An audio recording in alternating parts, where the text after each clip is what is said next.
I will recognize visually a quorum and with the council members, and we'll get going with our meeting, our May monthly meeting. First, I'd like to, before we get to the agenda, I'd like to welcome Margot Grant, our newest council member. And those of you who have been on the board as long as I have will remember Margot's mother, who served on the council for many years as well and did a terrific job. And so, Margot, you'll have big shoes to fill as it relates to your mom. But why don't you just introduce yourself to the crowd here and explain what your day job is and what your various other hats are as well. Thanks, everyone. Really appreciate the opportunity to work with the council and anything that enhances the Stony Brook University campus and lifestyle beyond. I'm 100% behind. Really anxious to dig in and work with the council on this level. I think my appointment was pending, Judy, and Kevin for what, 3.5 years or something. But Stony Brook is very near and dear to my family's heart. I moved here when I was 9. My dad was recruited from Tufts as a full professor of periodontistry at the dental school when it was just opening, and then he became a dean there for 13 years. So it brought my family, one of 6, to Port Village. We became very active. 3 of my older siblings are undergraduates of Stony Brook University. As Kevin mentioned, my mom became a Stony Brook Council member. And, everything we've done has been connected to the university. So by day, I am a lawyer on East Main Street here. My wheelhouse is real property and trust and estates planning. I'm also now mayor of the village of Port Jefferson for my 12th year, vying now with my reelection in June for another 2 years, just to try and get us through this pandemic, and a lot of important projects pending, as Kevin knows, that take years and years and years of planning. So I'm just really thrilled to be here today, thrilled to learn about everybody else, meet everyone via Zoom, or can't wait to do it in person as well and get back to business at the Brook. Great. Well, welcome aboard, Margot. You've done a terrific job as the mayor of Port Jeff. I've always enjoyed working with you, the many hats that I've worn over the years, and look forward to working with you here on the council. And Linda Arman and I really appreciated the Uptown Funk presentation you made to the REDC a few years ago for downtown Port Jeff. So we look forward to working with you. Still my favorite presentation ever on the REDC. Great. Well, it's there's a very important shovel in the ground up there. Conifer broke ground for 43 affordable housing units. We have other major projects. We know how important housing is to the university with all the new growth there. So we are your full partner in providing safe, affordable, and very local housing. Great. Well, again, welcome aboard. I know you. Chris Hahn joined us, but Judy, did our new student representative, Asna, join us as well? Not yet. Okay. No. All right. So why don't we get to the agenda? Anything that needs approval today, I will move it. Linda will second it. And unless somebody votes no or abstains, it'll be an approval. So the minutes of February 8th were circulated by Rachel. I will move them. Linda seconds them. Are there any revisions, amendments, abstention, or no votes? I have to abstain, Kevin. You weren't here, so let the minutes reflect Margot's abstention. Otherwise, the minutes are approved, and we'll move forward with the agenda. So I had a couple of things I wanted to mention. We have some special guests with us here as well. Just briefly, I know a lot of you know now, I have moved on from the LIA after a 10.5-year run. As Margot will appreciate, the mayor of Long Island, some said, but it was time for a new challenge, and I have joined TriTech, real estate development company here in East Setauket, who are no strangers to Stony Brook. They've been very benevolent to the university over the years and hope to continue in that role. And lots going on in Albany and Washington. And we'll hear a little about how that may impact Stony Brook from Maury and Judy. again, I want to commend the university, like we have in the years in meetings past, of the amazing job you've all done related to the COVID pandemic. I still serve on the governor's control room for Long Island, and we all feel very optimistic as to where things are heading for our region. It's scary to see what's happening in India and other places, but it seems like here, at least here in our neck of the woods, there's certainly a light at the end of the tunnel. The weather's getting nicer. More and more people are being vaccinated. The numbers are all headed in the right direction. And our hospitals were, did an amazing job as well. And again, I think all of the efforts the governor did to control the pandemic in our state prevented the collapse of the hospital systems like we're seeing in other countries. So kudos to all of you. We'll get more specifics on the university's efforts from Maury in a bit, but I am optimistic as to where things are headed. We have a couple of special guests with us today. We have Sean Heilbrunn, our athletics director, but he has with him some of the stars of the Stony Brook University women's basketball team, who have just had a really phenomenal last 2 seasons. And if I may just share some facts with you, in 2019 to 2020, Stony Brook's women's basketball won the program's first ever American East regular season championship and advanced to the championship game. Unfortunately, that was canceled due to COVID last year. They've won 22 consecutive games in 1920, garnering votes in the national polls for the first time in program history. How cool is it when we see Stony Brook listed in the top 20? And we seem to be doing that with women sports at Stony Brook, not only with basketball, but sometimes with lacrosse as well. And that is exciting. This past year, the Seawolves earned a 15-6 mark and defeated Maine 64-60 to win the American East Tournament Championship for the very first time. And they earned a 14 seed in the NCAA tournament, where they took on the eventual national finalist, Arizona. Sean and the university have just hired a brand new women's basketball coach, Ashley Langford, and she most recently was the associate head coach at James Madison. So we're attracting great talent in our sports programs from other great programs in the country.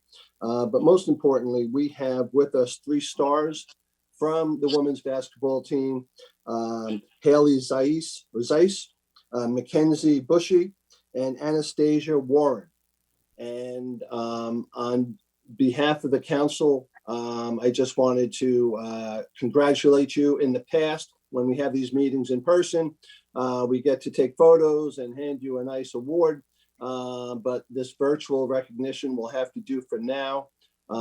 Again, just, kudos for everything you do to just represent Stony Brook so well on the field and on the campus. And so congratulations to you all. Sean, I'll hand it over to you to say a few words on your star athletes. And if they want to say anything, that's allowed as well. Thank you, Kevin, and thank you to the entire council. I'm incredibly proud of our women's basketball team, and it's been quite a run. We talk all the time within our department about making history and doing things that have never been done. And certainly our women's basketball team did just that. If you come into our building, we have a long hallway with all of our championship teams lined up. And so to have our women's basketball team do it back-to-back years. And this year, especially with all of the COVID restrictions, the sacrifices that our teams had to make, being away from friends, being away from family, and for our women's basketball team having the target on their back after the year that they had last year. It's really remarkable what they've achieved. And I'm so very proud of them. And, Haley, Kenzie, Annie, all of our incredible women represent what we're about, and it is strong women doing strong things within our department. So I'm incredibly proud of them. Appreciate this opportunity to recognize them with this group. And Haley, I don't know if everybody's in the room together, but would love for you to kind of share your thoughts. Yeah, I'm extremely grateful. We were just really excited. Like Sean said, it has just been such a tough year. And to be able to come back around and to fight through so much adversity and to be able to come out, with the win was really exciting. And we're definitely really proud of ourselves.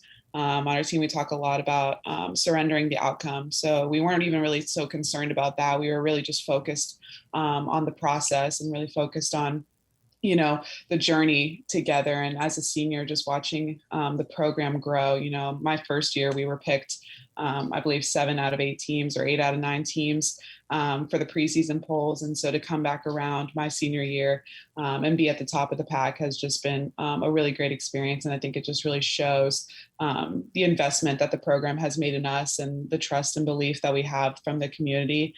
So I'm super excited for a new coach to come in and to keep it rolling, just to keep this tradition and to be able to compete and watch us grow. And if I may brag just very briefly on Haley, Haley earned her undergraduate degree in 3 years. And so as a fourth year senior, started her master's program. So just so incredibly proud of what our team did on the court, but the way they represent us off the court as well. Is really what we're about. That's great, Sean. Any of the other student athletes want to say anything or? Hearing none. Again, congratulations to you all.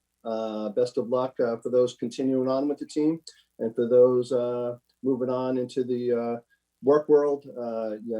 Godspeed to all of you. So thank you again, and thank you, Sean. Just two other items. I know we'll hear more from Maury on these, but I wanted to welcome. We have a welcome and a send off. I wanted to welcome Paul Goldbart, our new provost. Very excited that you've joined the Stony Brook family, and it was a pleasure chatting with you and trying to help Maury convince you to accept. And hopefully some of the things I had to say were helpful. About Long Island, and wish you and your family great luck here on Long Island, and welcome aboard to Stony Brook, and wish you great luck as our new provost. And, thanks very much, Kevin. Thank you, Paul. Did you want to introduce yourself to the other council members? I'd be delighted to. Yes, so I'm Paul Goldbart. I'm the new Provost, Executive Vice President for Academic Affairs. I'm really thrilled to have joined the Stony Brook community, learning my way around Long Island too, and having fun doing that. Great to see everybody. Look forward to working with you and meeting with you. And I think I'll make a few remarks later on. And Kevin was underestimating himself. We had a wonderful conversation, and it had a strong impact on me, and very much part of the reasons for coming to Stony Brook. So thanks very much, Kevin, and good to see you too.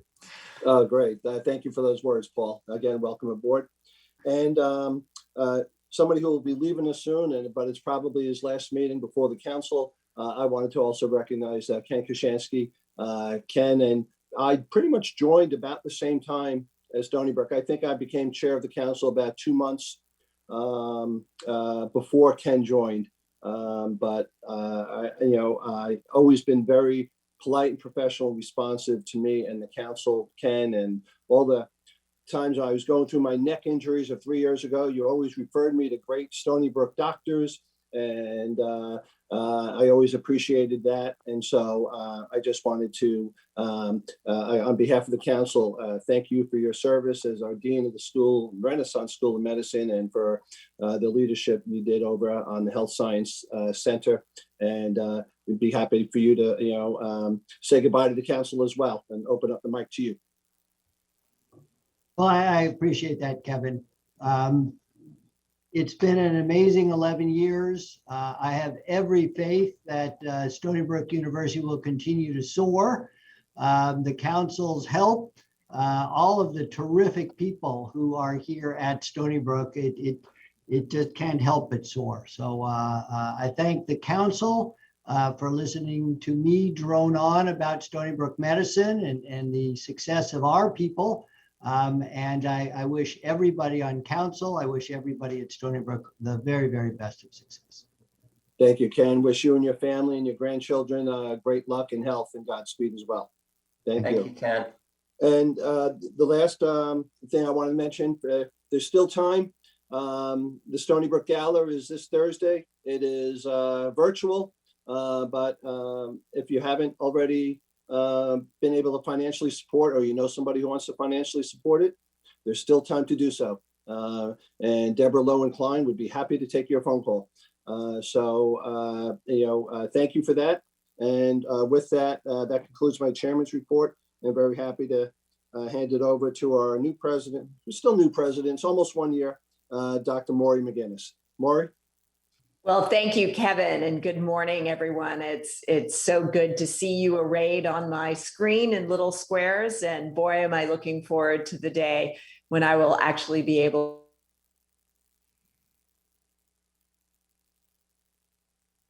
to meet you all in person. Kevin, thank you so much for the incredible accomplishments of our women's basketball team this year. And for those of you who are paying attention to our other sports, all of which are being played simultaneously this spring, including all of our fall sports that were delayed.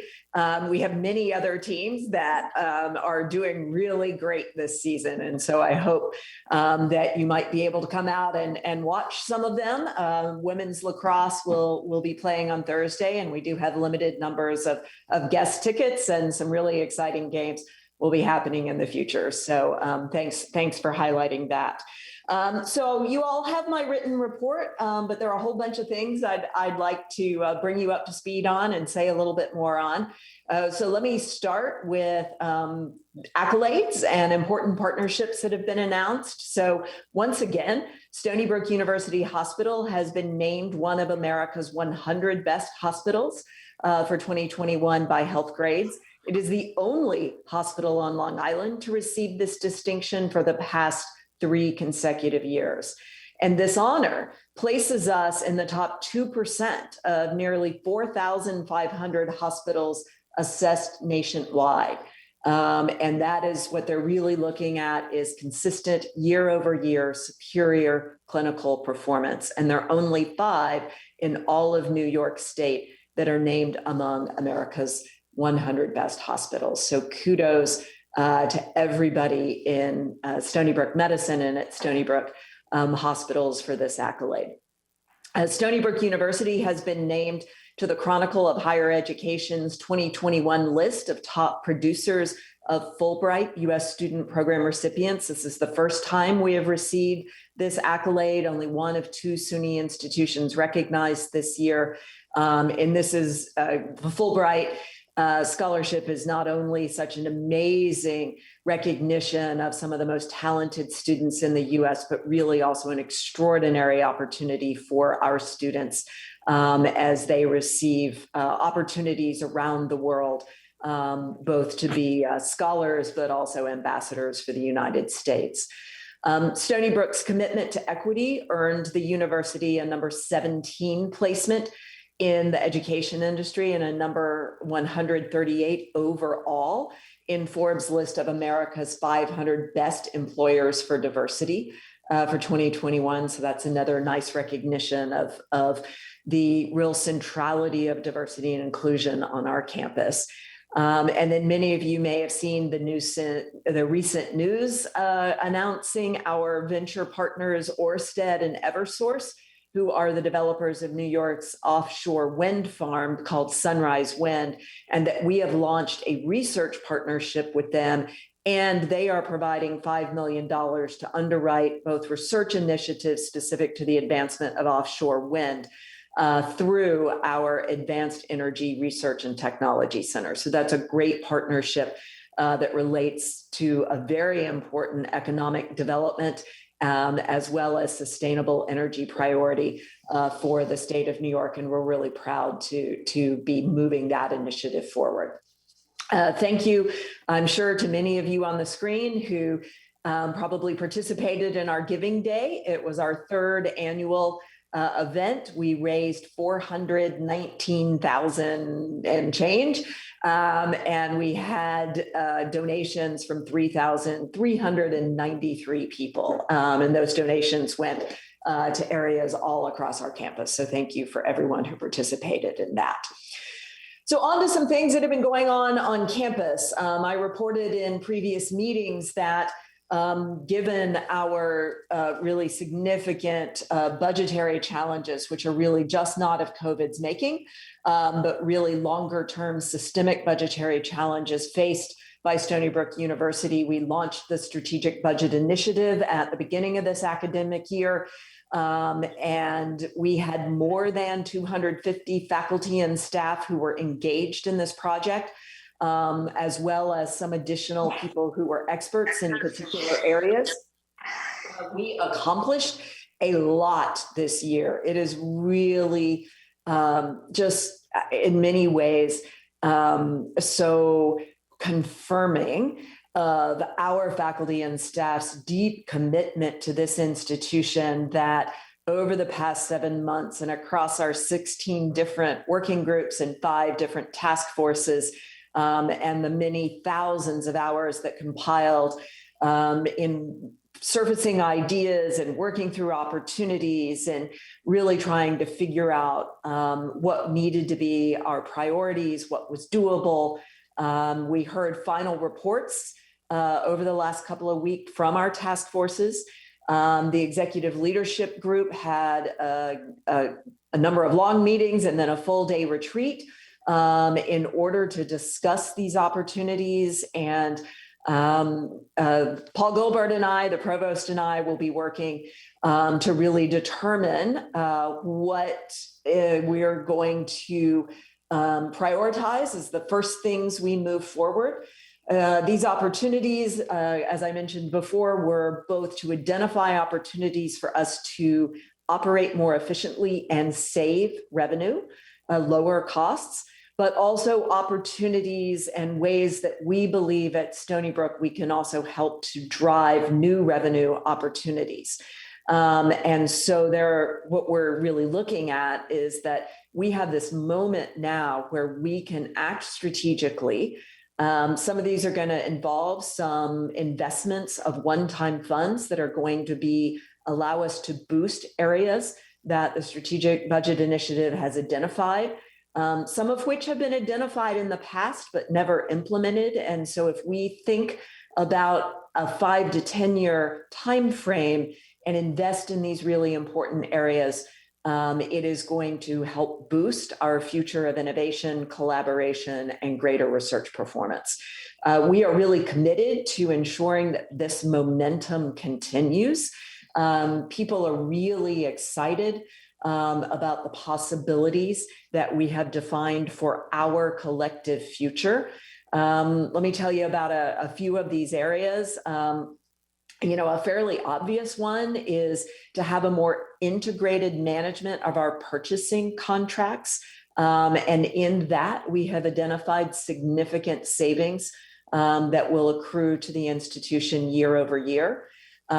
We are going to work to develop a clearer articulation of how we distribute graduate education tuition dollars. That allows us really to incentivize our programs to think about program growth and new program development in strategically important areas. We're going to put a greater focus on marketing the use of this campus. We have amazing facilities and many outside groups who would be very interested in being able to use some of our great facilities. And we're both going to market that, but also make that easier. We've had a number, I think, of our own contracting hurdles we've placed in the way. And so we're going to try to make it easier for outside groups. I will say some of our systems are antiquated, particularly around how we attract great talent to this institution.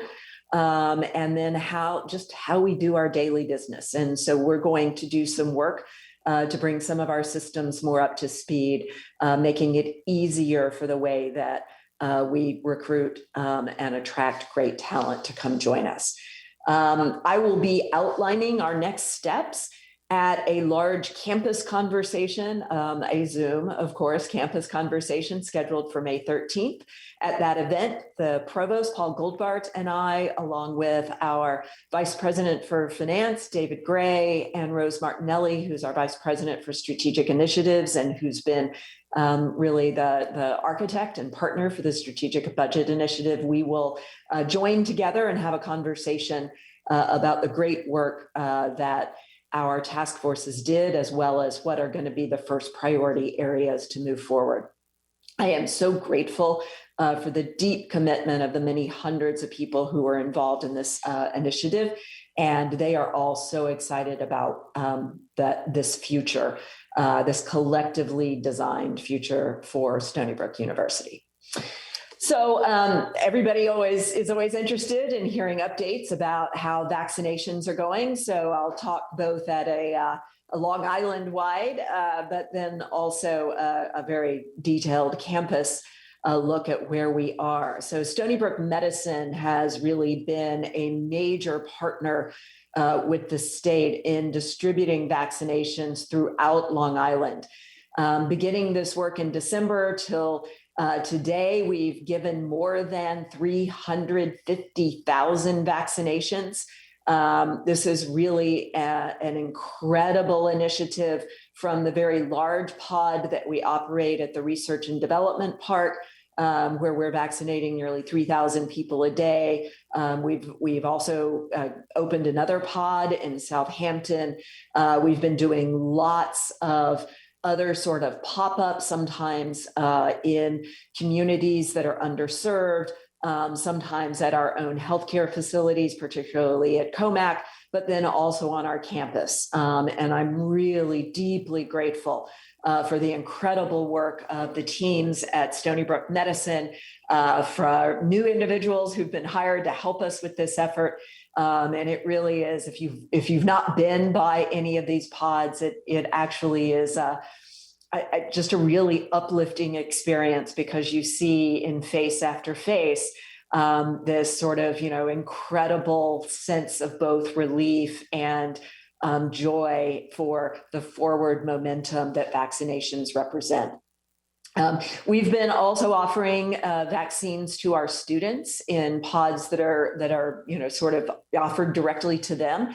And so far, 77% of our students have received a vaccine and are on their way towards full vaccination status. And another 16% are interested in securing one. We are surveying our faculty and staff in order to determine the percentage who have already been vaccinated. Every day, for those who are working on our campus, we ask them to fill out an app.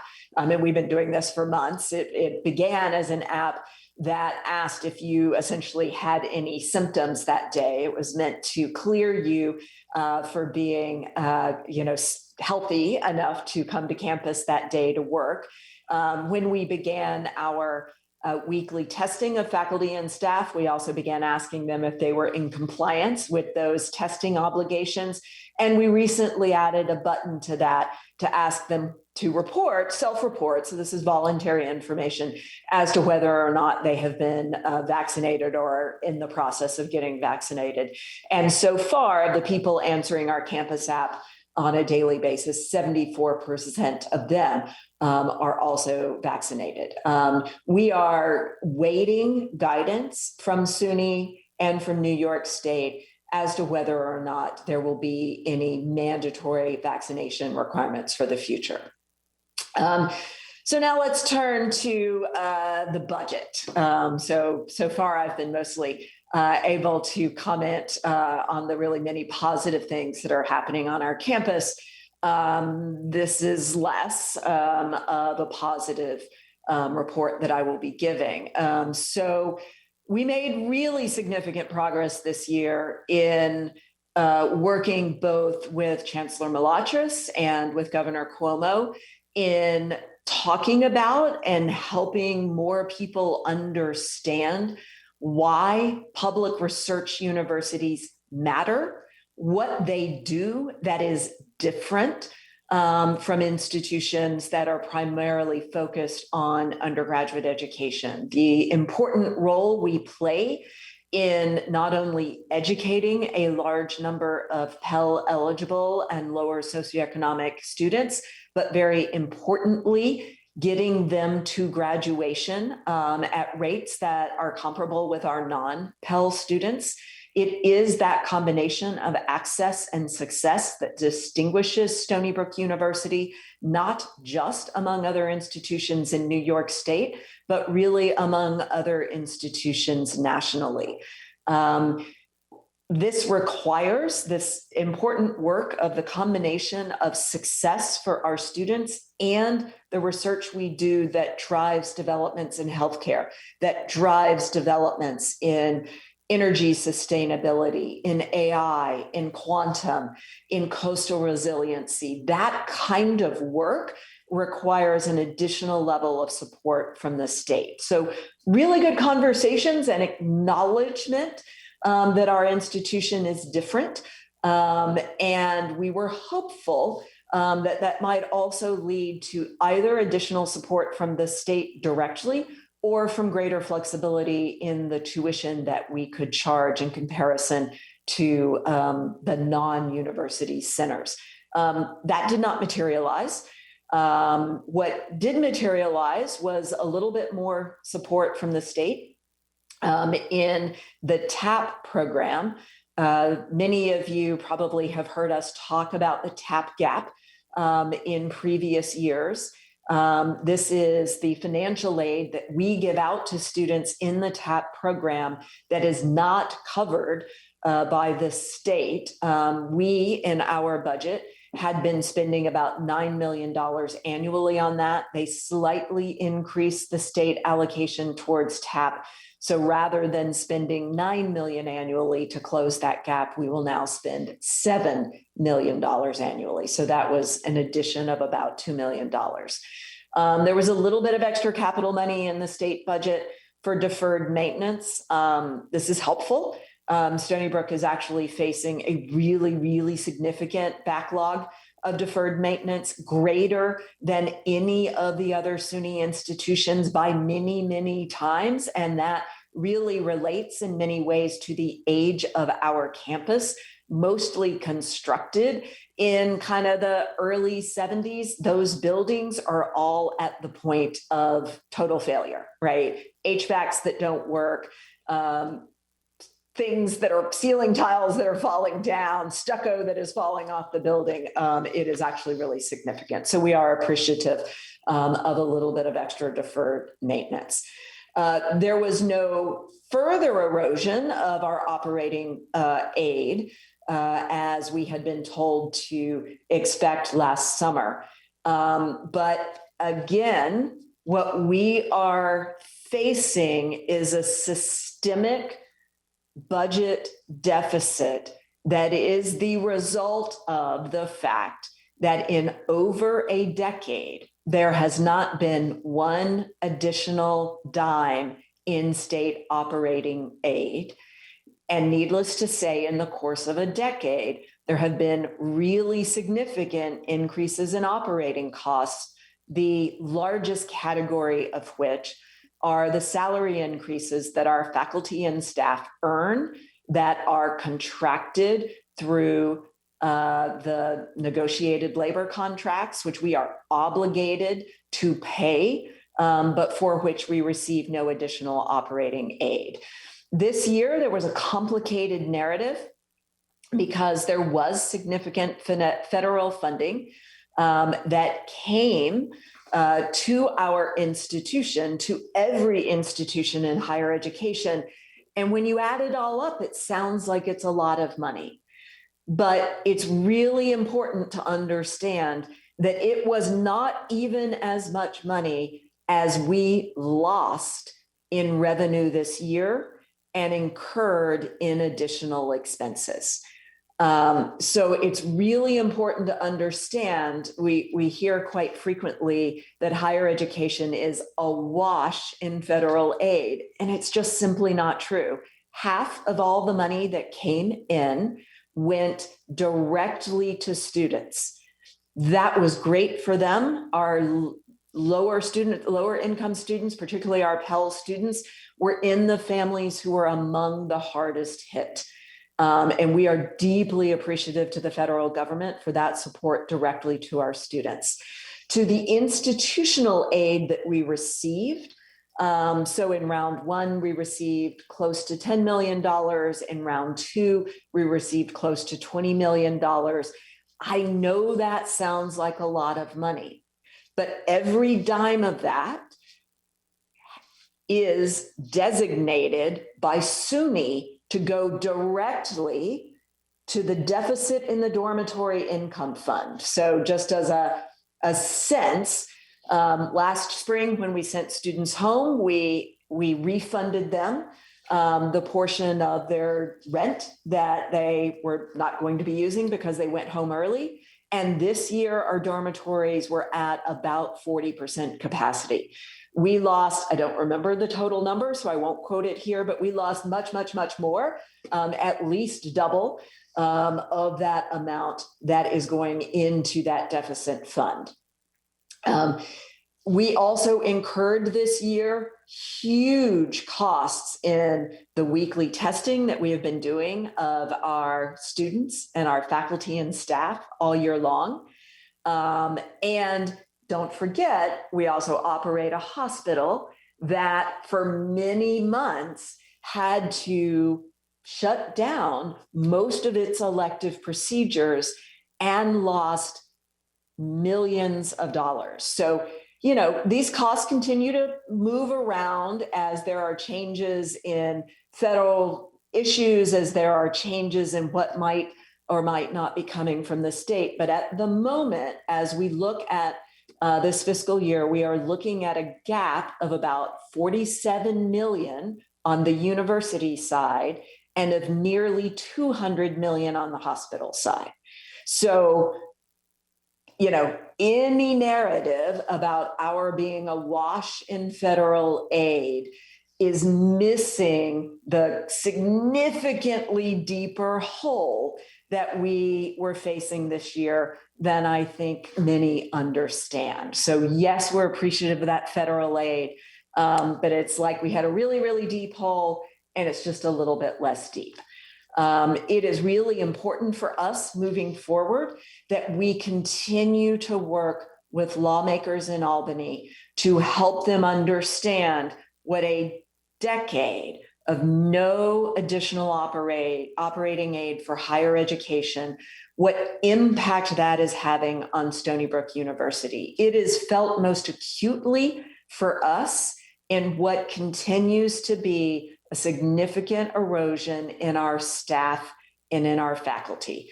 The way we manage to pay every year for the contracted salary increases and the other natural inflationary costs that hit us every year, software, library licensing, all the kinds of things that you have to do to function as an institution, is that faculty will leave us or staff will leave us, and we only selectively refill those lines because we have to stay in a budget. So we will report more on this as time goes forward. But for those of you who continue to advocate for Stony Brook and for higher education more broadly, we are deeply appreciative of your efforts. We are also working to change some of the ways in which we budget and in which we understand our own finances. Our finance and budget team under David Gray's leadership is working on developing an all funds budget approach and revising the way in which we do our budget development process. This is going to allow us to communicate more clearly with our campus community about exactly where we are, as well as our own ability to have an even more clear understanding of our full financial picture. We will get out more specific budget information as this work matures. And David will certainly give us more specifics of how we are managing our structural deficit in the coming year as we have our campus conversation on May 13th and in subsequent written information that we will be sharing. Very excited to announce, and I can't tell you how excited our students are, that we are going to be able to have an in-person commencement this year. It's going to be different from any year in the past. In the past, our normal procedure was to have smaller departmentally based events and then one large event. To be safe and mindful of guidelines, all events needed to take place outdoors. And so we're kind of doing hybrid events that are a mixture of the departmental events and the main event. And so we are going to have 10 ceremonies that are organized by individual colleges and schools. So for our smaller colleges and schools, we might have 3 or 4 who are together in an event, or for our largest college, the College of Arts and Sciences, they're going to end up having 3 different events organized by different departments. It is going to be held in Laval Stadium, rain or shine, live streamed, recorded, all of which are following New York State and CDC COVID guidelines. The ceremonies will begin with a faculty and student processional, really encouraging as many of our faculty to attend as can do. It means so much to our students to be, the regalia is a big piece of this, and to see the support from our campus community, our both faculty and staff who can be there for our students, it matters enormously.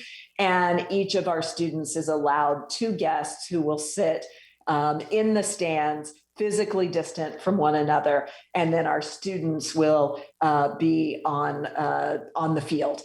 So really, really excited for this. And, you know, this will be, I think, for our campus community, I think a really emotional event, a sort of parenthetical marker in many ways to this year, and a really hopeful look towards the future of our being back together more and more in person. And so that's what we're planning for the fall, a primarily in-person learning, working, and research community. The vibrancy of our campus will once again be felt. It's been a little more lively this spring, but it's still a very quiet place. Our students really, really want and need this. And I've heard from many of our faculty and staff that they do too. We have had throughout the year extensive and thoughtful planning, dozens of committees that meet weekly to figure out first how to plan for a safe fall, to keep us going, to constantly adjust as we learned new things, and now also to plan for the fall. We know how to do this. We are one of the few large universities, and actually even of many of the small universities, that never had a major COVID outbreak. And we know how to do this safely. And I'm just really so proud of our campus community. In the fall, more than 80% of our classes will be in person. The courses that are still online are those that actually have always been designed to be online, as well as, for those of you who know our campus well, we have a large teaching center called Javits, a building that has a number of large lecture halls. It is one of those buildings really at failure point. It will be renovated. Renovations will begin shortly. And so all those lecture halls come offline, meaning that a number of our larger lecture classes will also be online. And so that's the reason why we're at 80%. In a normal semester, we would be more at 90-something%. Our plans will obviously continue to adapt to whatever the public health guidance is. And obviously things that are still under discussion are physical distancing, masking, and of course, whether or not vaccines will be mandatory. CDC has already begun revising distancing and mask usage, such as really significant change that if you are vaccinated and if you are outdoors and not around others, not in crowded situations, that you do not have to wear a mask. And so we too have been communicating that revision and guidance to our campus community. I'm so appreciative of how our campus has dealt with really every aspect of COVID, the resiliency that has been shown from the moment when patients began arriving at Stony Brook University Hospital through to the way that our campus community has continued to operate in a way that has allowed us to remain in person together in these kind of different ways. I'll just double up on what Kevin said earlier. Please join us on May 6th from 6 to 7, a conversation between me and Alan Alda at our virtual Stony Brook Gala. All of the money from this event benefits student scholarships. We usually are able to raise more than $1 million every year. That money goes directly to students. And I really hope you will be able to join us. So, Kevin, I am happy to take some questions if you would like me to do so. Great. Thank you, Maury, for a terrific and very thorough report. I have a couple of questions, and then I'll open it up to the other council members. First, you were very generous in your comments about the Javits Lecture Hall. When I was a student at Stony Brook in the 80s, it needed an overhaul then. So it's I'm sure it only got worse. And question, is Chuck Schumer going to make all 10 graduation ceremonies? Thank you. We are sending a video. Yes, very pleased to say that the senator will be joining us in short video remarks at all of our ceremonies. Terrific. That wouldn't be a Stony Brook graduation without Chuck. Absolutely. So two questions about your presentation, and then I had a question about something in your report. If I heard you right, we're facing anywhere from 47 to $200 million in sort of a deficit. Is that all related to COVID, or is it also related to the fact that the state negotiates contracts but doesn't give us any money to help pay for them? Was that a combined number, or was it all related to COVID impacts on the hospital and the rest of the university? Yeah, Kevin, it's a little bit of a combined number, and a really important thing to keep in mind is the difference between one-time money and recurring money. So these are all kind of one-time hits, and a lot of that is related to COVID. So yes, we this year are going to need to make up the contracted salary increases the governor announced as part of the sort of finalizing of this year's budget. The salary increases had been put on hold throughout this fiscal year because of the unknown impact of COVID on the state's budget, but that money has now been authorized to be released. And so, yes, we're going to have to make up that $10 million. If we had no COVID losses, but had done what we did this year, which was essentially put in place a hiring freeze, and for the most part, a spending freeze, we could have made it up from that. But that doesn't mean we easily have the money next year. So the challenges with salaries is they have to be paid every year. And to be a good fiscal manager, you really shouldn't be hiring people until you know in your budget that in future years, you have the money to both pay their salaries and pay the salaries of the salary increases for every employee on your campus. And so the way Stony Brook's been handling this year after year is to figure out when faculty or staff leave, okay, which ones do we not fill so that next year we're going to have the money to cover the salary increases. We also have reduced revenue this year because of the number of international students who did not come and who won't be with us next year either.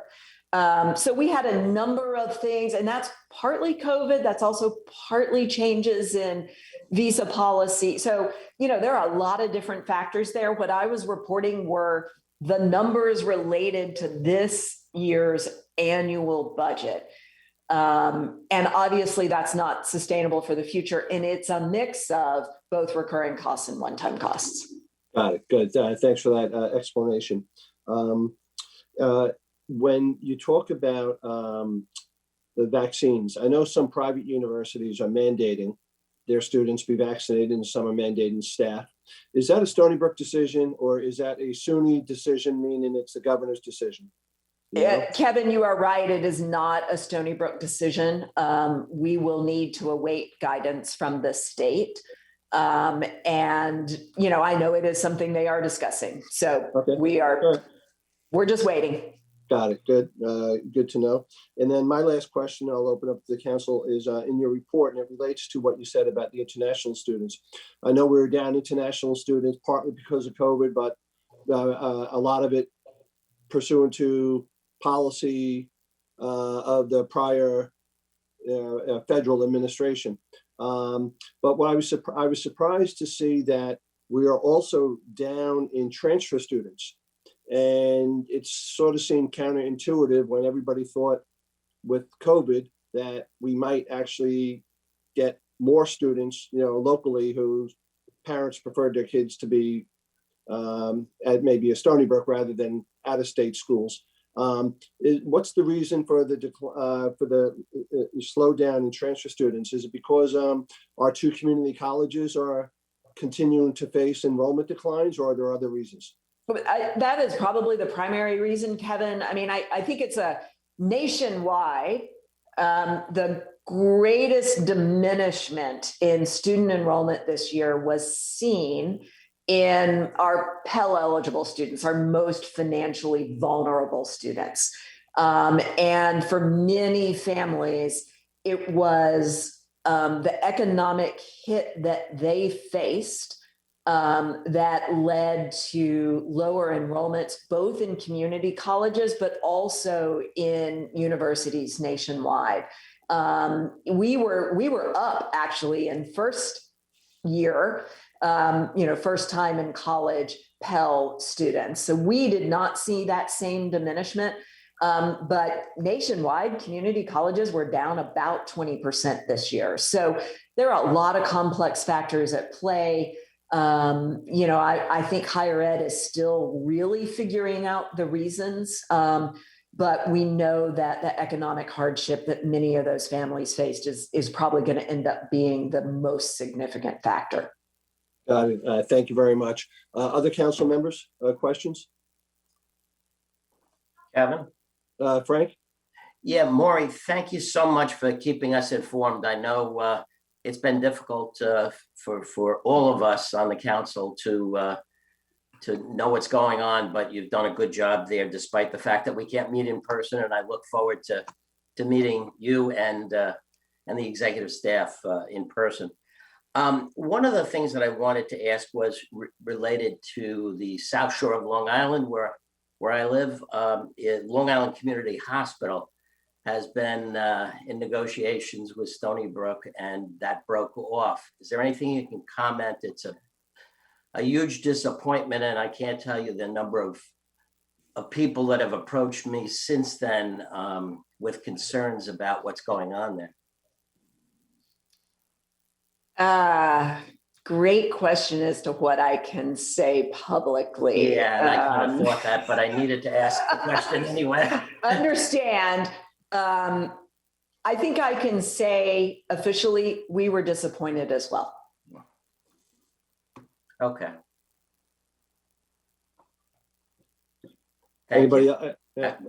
I heard they went with NYU. Is that correct? Or am I thinking of a wrong, different hospital? Chris,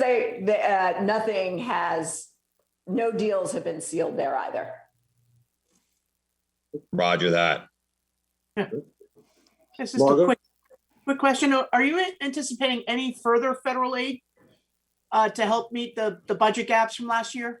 There is, to my knowledge, no other conversation about any additional aid for higher education or anything else related to COVID.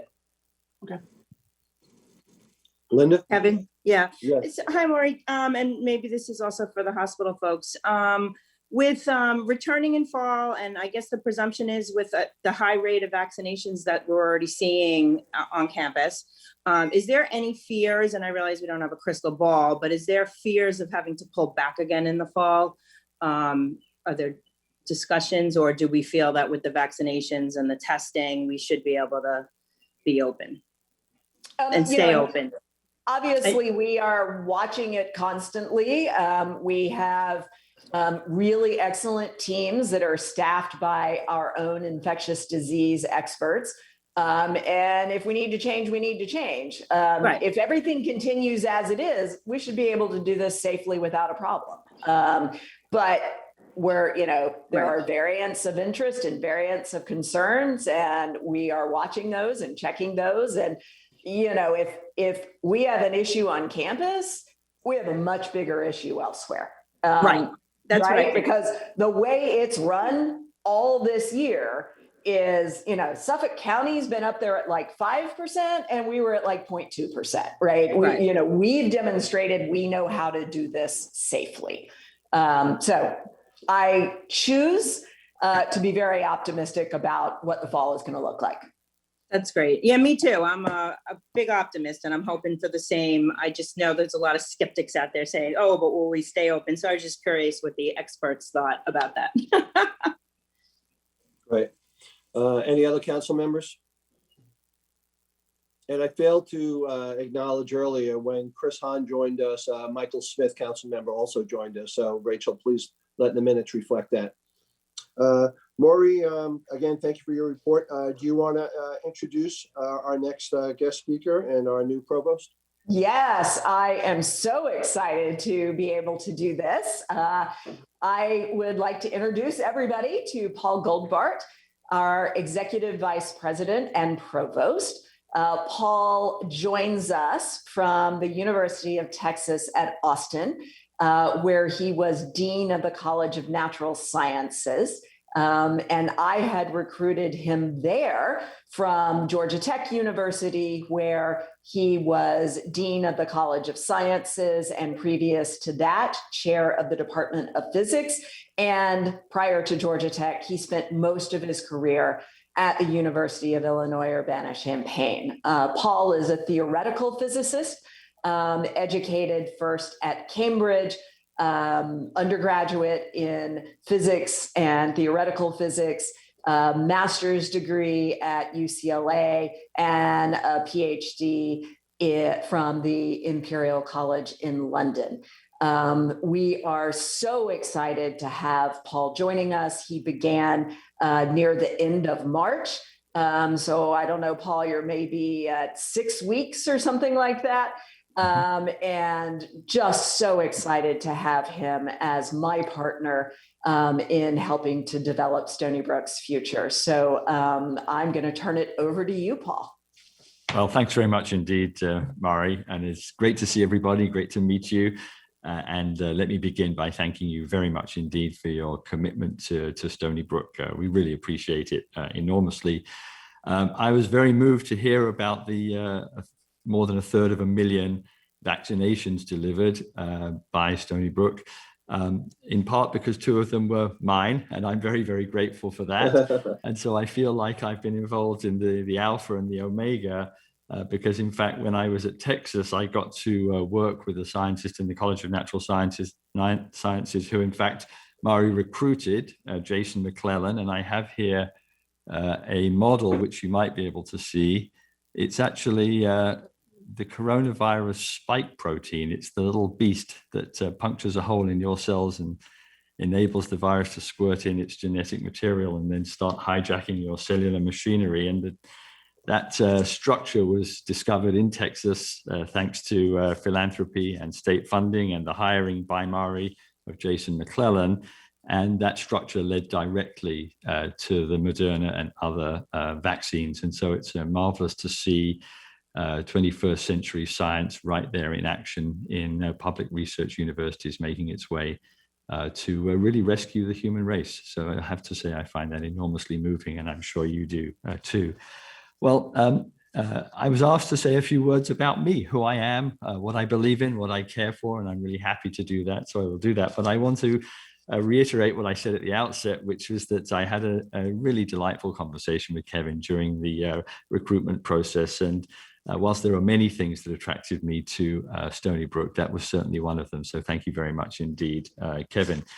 I was attracted by the mission. I think the mission of the university is a wonderful and important one, and the community of students who we serve is one that really deserves to be served and served brilliantly, and that is what we are doing and will continue to do. I really believe in the science that is done here, the engineering that is done here, the arts, the humanities. So much of what goes on in our scholarship is extraordinary, music in particular, and to be a part of that, to help guide it and shepherd it is an academic dream. And so I'm enormously grateful for that opportunity. There's also, of course, the tremendous community of stakeholders, people like you who really believe in Stony Brook University, and that, of course, attracted me, as did the opportunities to nurture and grow even more strongly the really profound, groundbreaking partnerships with research labs, especially Brookhaven National Laboratory, but also hoping to grow the partnership with Cold Spring Harbor and with the really thriving science community that is taking shape within New York City and the area. This is a resurgence in science and technology that has really taken shape over the past roughly 10 years or so, and is very, very exciting. And then, of course, having Mari here to work with is a delight and something that is really inspiring for me. You know well by now that Mari has this open, collaborative leadership style that really brings in the community, the faculty, staff, students, stakeholders into thinking what the university is and what it could be. And I've seen that up close in practice with tremendous support for research in things like robotics, in things like ethical computing, habitable planets, healthcare disparities, and so much more, to see this ability to bring communities from across campus in those cases together to take on problems of great importance for humankind and really shape the future in a thoughtful, careful way.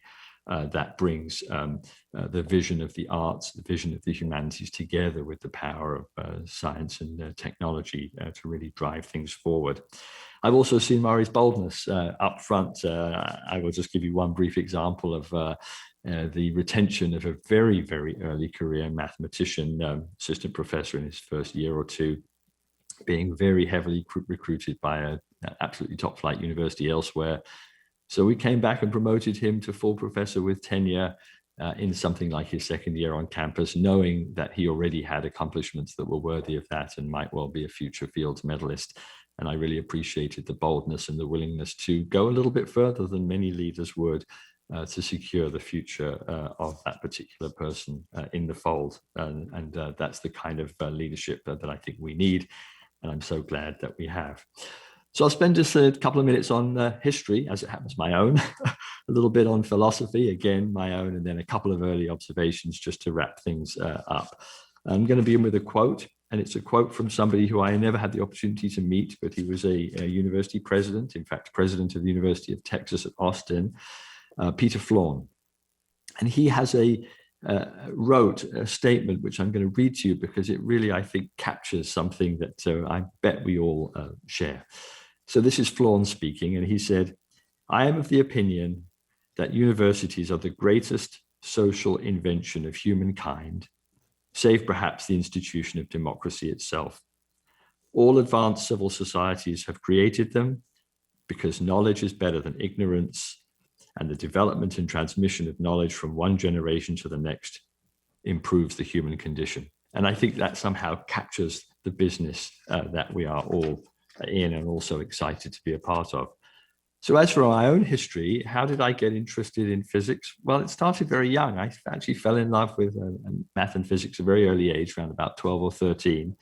I just found a kind of almost visceral pleasure in rational explanations of things. Why was the sky blue? Why were sunsets red? One that you may never have thought of, but how does soap work? It's pretty amazing, actually. Rainbows, these are amazing things that we get to observe and experience in the world around us. As I went on with my studies, I got to see beautiful things like Maxwell's equations. You may not know this, but in 1865, James Clerk Maxwell, at age 29, wrote down equations, first time in human history, that govern all of electricity and all of magnetism and everything to do with both, all the way from inside of atoms to the scale of the cosmos, age 29 in 1865. And to see and explore those ideas and sort of revel in them has been a true delight. And there's really a Long Island connection right there, because in the 1950s, spending a summer at Brookhaven National Laboratory, Frank Yang, who later joined the faculty of Stony Brook University, one of the world's great 20th and 21st century physicists, Frank Yang and Robert Mills discovered a kind of elaboration of Maxwell's theory of electromagnetism that then broke open the path forward to the future theory of quarks and gluons and the weak interaction and the strong interaction and the whole basis of elementary particle physics, much of which was then revealed in experiments at Brookhaven National Lab. And moving to the late 20th and early 21st centuries, now we have the Simon Center for Geometry and Physics, and many of the ideas in modern mathematics are precisely shaped by the ideas that started here in Long Island in the hands of Yang and Mills in 1954 as they developed what we call non-abelian gauge theories. So it's lovely to see this kind of circle of ideas with its root right here in Long Island. So as I said, I was somehow captivated by explanations of the world around me, but I was also lazy. And although I loved subjects like history and music and geography, I somehow feared that the further you went with them, the more you would have to know. Well, and I was looking for something where the further you went, the less you would have to know, because maybe you could just sort of work it all out from first principles. And so I didn't know it at the time, but that's what theoretical physics is. And so fortunately, I found my way towards theoretical physics as a young student in the UK. And I really fell in love with universities the day I set foot on one. For the first time, October 1978, and that romance continues very much to this day. And I think as a first generation student, I was particularly delighted. My sister had gone to college before me, but not my parents or grandparents. And I somehow got to see college with fresh eyes. And that, I think, gave me a certain insight and a certain pleasure of exploration and finding things out for myself that not everybody has the good fortune to have.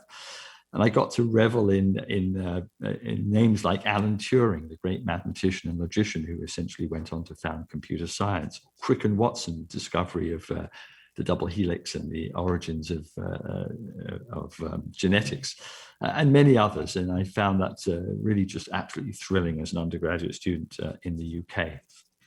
I also, like all of us here, got to see that universities are these remarkable places where people put together, on the one hand, their creativity, and on the other hand, tools and reason. And they somehow put these together and stir them around. And what comes out are things that have a great impact on the world, things like the laser, but also things of great beauty. And somehow I was attracted very much to the setting, for me, physics, in which both beauty and impact come out together, sort of hand in hand. And that sort of continues to drive me very much to this day. And I just found universities to be these captivating, extraordinary places to be. And I made my way to UCLA, as Murray said, to do a master's degree. And there I was first had my eyes open to the scale of these remarkable public research universities. I had never seen anything like it. And I was dazzled. And I was dazzled by a particular aspect, which I'll mention. Some of you will remember a movie called Chariots of Fire. And I won't go into the story of Chariots of Fire, but it may ring a bell with you from some years ago. But what I really admired and learnt about North America from my time at UCLA was this feeling that you could really go for broke. You could really try hard and see if you could do something that really had impact on the world. And there was no shame in that. There was no shame in trying hard. There was no shame in trying to be better or improve yourself. You could really aim for the stars. And I really loved that feeling about UCLA. Went back to London, did a PhD in theoretical physics. The title of my thesis, I think, was probably appropriate for someone destined to be a dean or a provost. It's called The Theory of Frustrated and Disordered Systems. And it was a marvelous subject of flowering at its time, had ramifications in all sorts of fields, information processing in the visual cortex, way people lay out circuits in tiny chips for a computer circuitry, combinatorial optimization, and even physics. And so it was lovely to be part of a field that went on to have implications that far transcended the initial vision of the architects of that field. And I really fell in love with research. I fell in love with this feeling of being at the research frontier, of somehow being a part, even if just a small part, of creating new knowledge for humankind. And I found myself addicted to that, and I continue to be to this day. And one of the great pleasures of the kind of careers that many people around this table have is that we get to support other people in this dream of creating new knowledge in service of exciting and thrilling and advancing humankind. And what a glorious life that is to have. So after my time in London doing a doctorate, I went back to university. I went to the University of Illinois at Urbana-Champaign, and I had an extraordinary stroke of good fortune to be appointed as a faculty member there, rising through the ranks, and to be surrounded by people who I regard as truly role model, in my case, physicists, role model faculty members. They were good, ethical people. They didn't cut corners. They worked extremely hard. They cared for one another, but they were really ambitious too, and they did great work, and they mentored people really wisely. And so I got to grow up, so to speak, in this framework of world-class scientists who also were really good and decent, ethical human beings. And it was really a marvelous environment to somehow learn the ropes of being a young faculty member. And I'm immensely grateful to this day, and in touch with some of those folks who shaped my early career and guided me.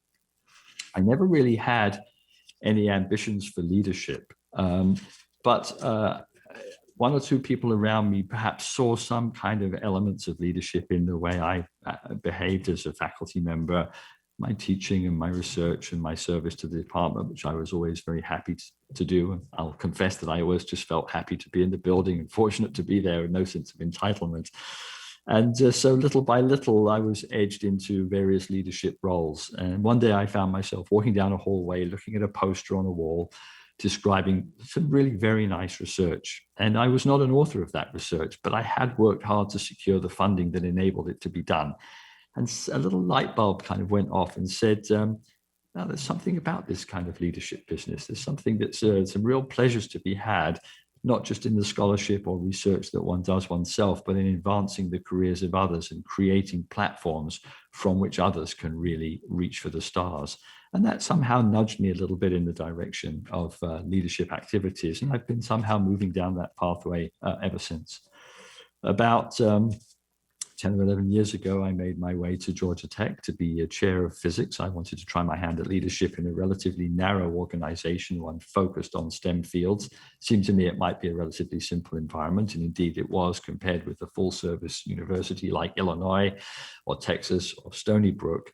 And it was a fortunate choice, and I found myself really enjoying very much running a physics department. And I had a provost who saw some leadership potential in me and invited me to be the dean of the College of Sciences, which I did and enjoyed enormously, and found a great pleasure in program building, designing or overseeing, to be clear, the design of a new degree in neuroscience, watching that launch and watch students flock in and realizing that for the first time in history, students could now be neuroscience majors at the Georgia Institute of Technology. Very exciting feeling.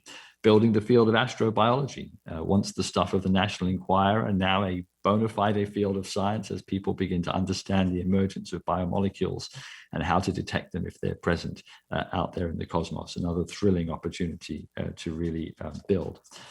But I wanted to get back to a full service university, and I was really honored and delighted when Mari invited me to join the team at the University of Texas, a big college, probably the biggest in the nation, something like 12,000 students engaged in the full spectrum of the sciences. And I really had a marvelous time. Even during COVID, to be honest, not a marvelous time because it's tremendously challenging, but a time during which I don't think any of us in academia have ever felt a greater sense of purpose. After all, if you think and reflect for a few minutes on what happened, especially in the large public universities like Stony Brook, we showed the world that we could be nimble. We showed the world that we could pivot and continue the educational progress of our students, barely missing a beat, still graduating on time, not having to incur additional costs or debt to make their way through colleges. Really, I would say our finest hour, and others have said that too.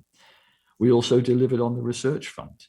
We produced the structure of the coronavirus spike protein and many other things, including Carlos Simmeling's work here on drugs that interfere with the action of the coronavirus.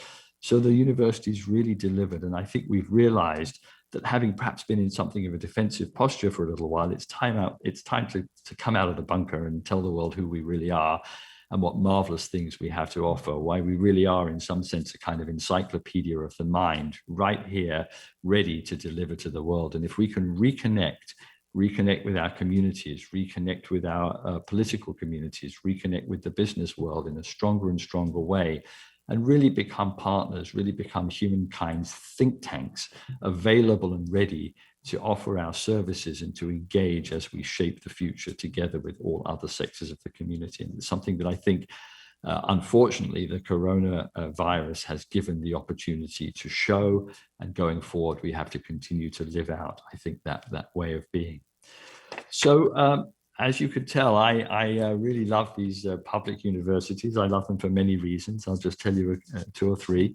The first is they really are crucibles of human creativity. People come here and they create new knowledge for humankind. We are guardians of human capabilities. If you want to understand or find out what humans are capable of, come to a university, knock on a door, and there'll be somebody who can tell you what the world knows about all sorts of topics throughout all of human endeavor. And there are, of course, also places where young people and not so young people can come and discover who they are, discover how they can contribute to the world, and go out into the world and really have this magnificent impact. And so to be involved in that kind of educational enterprise where new knowledge is connected to education in this seamless way that the research universities bring is really a marvelous, marvelous thing. And then I'll throw in there the public aspect. There are many private universities, they're typically small, they do terrific things, but we can deliver at scale. We're roughly 3.5 times the size of Princeton if you think about undergraduate students. And so we have more place, more spaces, much lower costs, and yet you still have access to world leaders who can really inspire you and teach you brilliantly. So what a marvelous, marvelous thing for the world that these universities are. So that's who I am. That's what I care about. You can tell that I really have faith in why we're here and what we do as these great public research universities. I think we have an obligation to be bold. At times we can be a little conventional, a little conservative, and people can maybe draw in their sails and not reach for the moon in terms of the research that they do. We have to encourage people to take risks and to fail from time to time so that they really are out there on the cutting edge, changing the way people think, and in so doing, changing the way people think about Stony Brook University. And I think we, as leaders of the university, need to encourage people to be out there on the edge, being bold, trying really adventurous things, so that at the end of the day, they don't go home just thinking, I wish I had been bolder. I think that's something we absolutely have to do. We also have to be great teachers. And this is sometimes gets a little bit overlooked in the public research universities, but teaching brilliantly is an obligation of ours. We owe it to our students, we owe it to our stakeholders, we owe it to the subjects that we care about and have steeped in and dream about. And so we owe it to the world to really be teachers who harness the latest in the scholarship of teaching and learning, teach one another how to instruct in really absolutely spectacular ways to thrill and inspire our students and send them out into the world deeply skilled, deeply knowledgeable, capable of being flexible, nimble learners, but also looking back on their experience at Stony Brook University in a way that makes them tremendously proud of their alma mater and the way we help them on their educational trajectory. So let me wrap up with a couple of observations. great stuff going on here, tremendous opportunities for the future. Mari outlined some of the challenges, the budgetary challenges. I believe we'll get our hands around them. We will be okay. And along the way, I think we have a tremendous opportunity to come out of the pandemic and take what we have learned, harness it, and be even stronger and even bolder going forward. We need to support faculty endeavors even more strongly. This can be in terms of time, it can be in terms of people to enable them, it can be in terms of resources and infrastructure and equipment, but we have to do even more on that. We have to bring together the research and the academic enterprises even more closely. We have to be deliberate in creating the faculty we need in terms of teaching people how to teach, teaching people how to build research groups, teaching people how to be future leaders, helping people see the opportunities that leadership brings going forward so that we have a much deeper bench in terms of future leadership, in terms of future provosts and deans and department chairs and so forth. And we will do that, and we already are having plans in place. And then we have to harness the tremendous work of the Strategic Budget Initiative, which brought together so many people and their wisdom and their minds creatively around this topic. And I think by harnessing the output, we will make this great university even greater. So thrilled to be a part of it, thrilled to get to know you, and happy to take any questions. Thank you very much. Hey, Paul, thank you. That was inspirational and really terrific. And your passion comes through. Pretty soon your English accent will become a little bit more Long Islandish. I'm trying. But you appreciate that. And I had those same questions when I was 12 or 13, but I couldn't handle physics, and that's why I went to law school. It was much easier. But congratulations, welcome aboard. Do any council members have any questions for Paul? Nope. All right, Paul. Well, welcome. We look forward to meeting you in person, soon.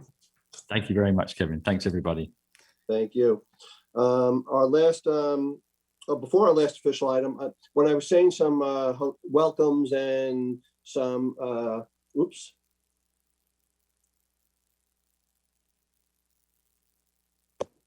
Can you guys hear me? Yes, we can hear you. Kevin. Yes, we can hear you. All right, here we go. Sorry about that. When I was recognizing Ken and Paul before, I also wanted to give a shout out. He's not on the call, but to thank Fotis Soteropoulos for being a great dean of the School of Engineering. Like many talented folks at Stony Brook, he moved on and is now going to be the provost at Virginia Commonwealth University. I think it was mentioned in Maury's report.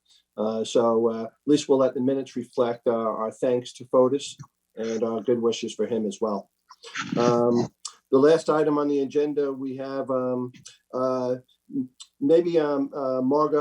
just one of our roles, in addition to being ambassadors to the community for Stony Brook University, we have some statutory obligations, including naming buildings, vehicle and traffic laws on campus, and the council also has to approve changes and revisions to the student code of conduct. So that is why that item is on the agenda. Rick Gateau, are you setting the agenda, or are we handing this right over to Adam Furton? Rick had to step out, so if you could hand it to me, Kevin, I'll be happy to jump right in. The floor is yours, Adam. Thank you so much, Kevin. Thanks to members of the council for allowing me this time. In contrast to our most recent edit in August, this is going to be a very brief one. We met this year, as we do annually, with our code revision committee to discuss any proposed changes to the code for the coming year, which you have been sent in advance. So I will run through those briefly and then open up the floor to any questions, and then leave us with some a to be continued at the end. As we unfortunately experienced last year, we may be in the same situation this year. So to start with our code revisions, as I said, they were brief this year. The committee did not propose many edits, so we did a few minor changes that I think will be important based on changes to state or federal law. The first one being, obviously, we are all well aware that New York State has legalized recreational use of marijuana and cannabis-based products. As we are an institution that accepts federal funds, we are required to follow federal law in addition to state law. And in this situation, federal law trumps state law in the legality of marijuana and cannabis-based products on our campus. So we wanted to clarify our policy in the Code of Student Responsibility so that there was, in order to be transparent to our students, so that there was no questions as to the legality of these items on our campus. So we did add a slight addendum to our drug policy, which you can see highlighted in bold at the end, which includes marijuana and cannabis-based products. The second modification is simply a name of a document name change, which has been changed to the Community Guidelines for Recognized Student Organizations. Again, we want to make sure that we're providing accurate information in our code, so we do go through each year to make sure that any document changes are reflected accurately in the code. The next one is, again, this is an addendum to our sanctions in the Code of Student Responsibility. This is not a change in policy at all. I do want to make that point clear. In the when students sign their housing agreement to live on campus, they agree to the terms of occupancy, which are a separate document that is not part of the Code of Student Responsibility.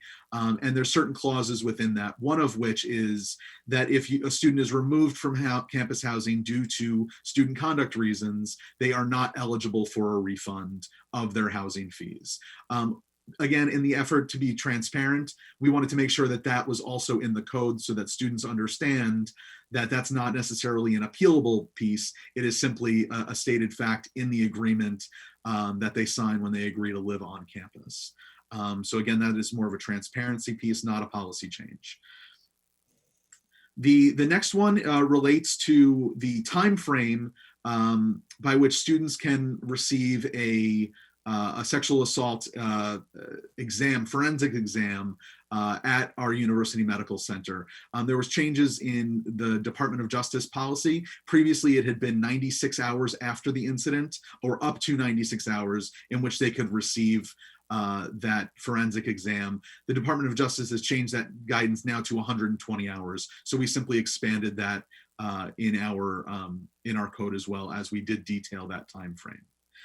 And then the final one, which is more of a passion project or a pet peeve of mine, for a number of years, our code didn't follow the proper numbering conventions, which for those that know or work with me, that is something that I'm a bit of a stickler for. So I wanted to make sure that we did propose that this year to make sure that our code is consistent across the board with the Roman numeral and numbering conventions that we use, so that it looks and reads better and is more professional. So those are all of the changes we are proposing this year. I'm happy to field any questions that the council may have. Yeah, hi. Thank you, Adam. I have a question. I'm still a little confused on the marijuana. Sure. So state law has now decriminalized possession of it, but federal law hasn't. And we have to follow federal law because we receive federal monies. And thus, if a student can still be arrested for possessing marijuana on campus? No, so that's the bit of the different part, and one of the pieces that we do aim to clarify. What this document details is university policy. It doesn't detail sort of legal statute.